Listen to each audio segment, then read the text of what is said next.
et scandale au niveau de la politique américaine anime pas mal le marché, ce qui a un certain impact chez nous. Et vous voyez que l'euro-dollar, depuis 3 jours, depuis les dernières révélations, remonte brutalement là, vers les 1,12 après être redescendu en dessous des 1,10. Donc il revient, après avoir fait des nouveaux plus bas, il revient à des niveaux un peu plus moyens. Le pétrole revient, lui, complètement inchangé par rapport à l'année dernière, c'est-à-dire qu'il arrête sa hausse et il repart vers le bas. Quant au blé et maïs, hein, c'est la fin de l'excitation. Il y a une espèce d'euphorie la semaine dernière qui est complètement renversée.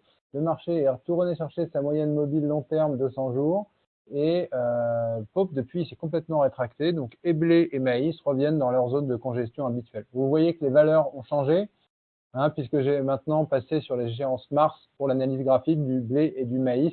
Donc, blé et maïs sont autour de 169 €, c'est-à-dire 8,50 pour le blé à la clôture ce soir et 169 pour le maïs. Un petit décalage de spread. Voilà. Le colza est toujours en sa tendance haussière. Alors, si vous ne croyez pas à l'analyse graphique, eh ben, vous pouvez observer la chose suivante. Vous voyez ici, cet écart-là entre le niveau de 404 et le niveau de 380, c'est exactement, puisque j'ai retracé d'ici, l'écart qu'il y avait entre le plus bas du 2 août et la résistance de 380. Donc on a retracé exactement la même ampleur.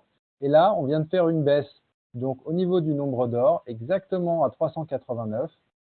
Donc c'était la baisse, je vais zoomer, de ces derniers jours.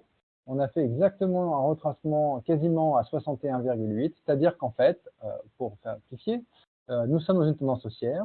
Nous avons compensé une partie de la baisse. Le marché reste haussier. Le marché reste au-dessus de sa moyenne mobile 20 jours. Donc, il est assez probable que dans les jours qui viennent, il aille à nouveau chatouiller les 400 € et pourquoi pas continuer son ascension.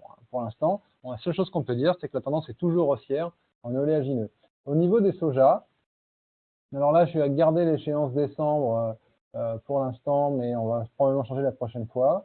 Il y a eu une petite période d'excitation, mais les choses sont revenues à la normale et le soja semble se stabiliser légèrement au-dessus de 300 $.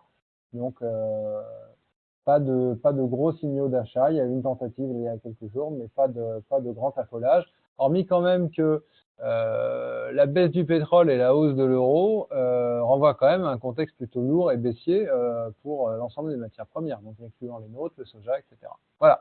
Merci de m'avoir écouté et à très bientôt.